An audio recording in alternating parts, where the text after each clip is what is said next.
খুনি হাসিনা এবং তার দোসররা সব দিক দিয়ে চেষ্টা করছে আমরা যেন সফল না হই, এবং কোনোভাবে যদি আমরা ব্যর্থ হই, আমরা যারা এখানে রয়েছি কারোরই অস্তিত্ব খুনি হাসিনা রাখবে না। ওই 5ই অগাস্টের আগে যেমন এমন অনেক শহীদ পরিবার রয়েছে, ঠিকমতো দাফন করতে দেওয়া হয় নাই, বাড়িতে থাকতে দেওয়া হয় নাই, থানা হয়রানি করা হয়েছে, আবার যদি খুনি হাসিনা দোসররা আসে একই কাজ করা হবে। সেই জায়গা থেকে এটা আমাদের সকলের দায়িত্ব যে যেই স্বপ্ন নিয়ে, যে স্পিরিট নিয়ে অভ্যুত্থান হয়েছে সেটাকে রক্ষা করা। আমরা আমাদের জায়গা থেকে সরকারের যেমন গঠনমূলক সমালোচনা করব, একইভাবে আমরা প্রশাসন থেকে শুরু করে সার্বিকভাবে সকলকে তাদের কাজে সহযোগিতাও করব।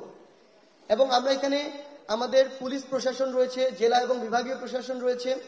আমরা একটা জিনিস অনুরোধ করতে চাই, যারা এই অভ্যুত্থানের রক্তাক্ত ঘটনাগুলোর সাথে, হত্যাযজ্ঞের সাথে জড়িত ছিল, যাদের ক্লিয়ার ডকুমেন্টস রয়েছে, ভিডিও ফুটেজ বা ছবি, সে যেই পরিচয়েরই হোক না কেন তাকে শাস্তির আওতায় আনতে হবে।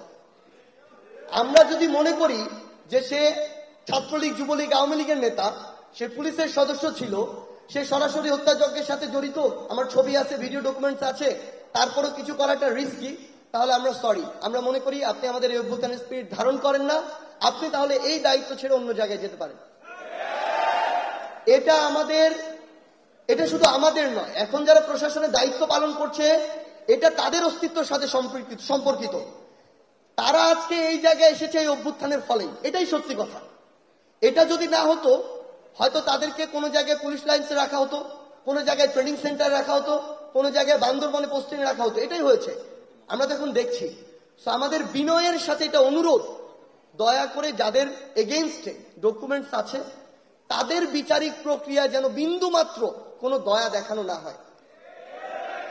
এটা যদি করা হয়, একজন একজনের জায়গা থেকে যদি এটা করে, এবং সামনে পিছন থেকে প্রত্যক্ষ পরোক্ষভাবে যদি অনেকে এটা করা শুরু করে, এক সময় দেখা যাবে কোনো বিচারই হচ্ছে না। এবং ওই মিশরে যেটা হয়েছিল, যে অসংখ্য স্বপ্ন দেখানোর পরে সরকার আসলো, এরপরে 1 বছর পরে সেই সরকার আর টিকলো না, নতুন করে সামরিক শাসনের হাতে গেল, দেশি বিদেশি চক্রান্ত শুরু হলো। আমরা যে এরকম অনেক স্টেপের কঠোর ব্যবস্থার আশা করছি, এই আশা প্রত্যেকের জায়গা থেকে পূরণ করতে হবে। বর্তমানে আমার যে ভাই কনস্টেবল, তাকেও দায়িত্বের সাথে দায়িত্ব পালন করতে হবে, যিনি বিভাগীয় কমিশনার তাকেও দায়িত্বের জায়গা থেকে পুরো দায়িত্বটুকু পালন করতে হবে। এবং আমরা যারা সামনে রয়েছি, আমাদের মাধ্যমেও যেন কেউ অন্যায়ের শিকার না হয়, অবিচারের শিকার না হয়। তাহলে এই ক্ষুদ্র ক্ষুদ্র জায়গাটা ধীরে ধীরে বৃহৎ হবে।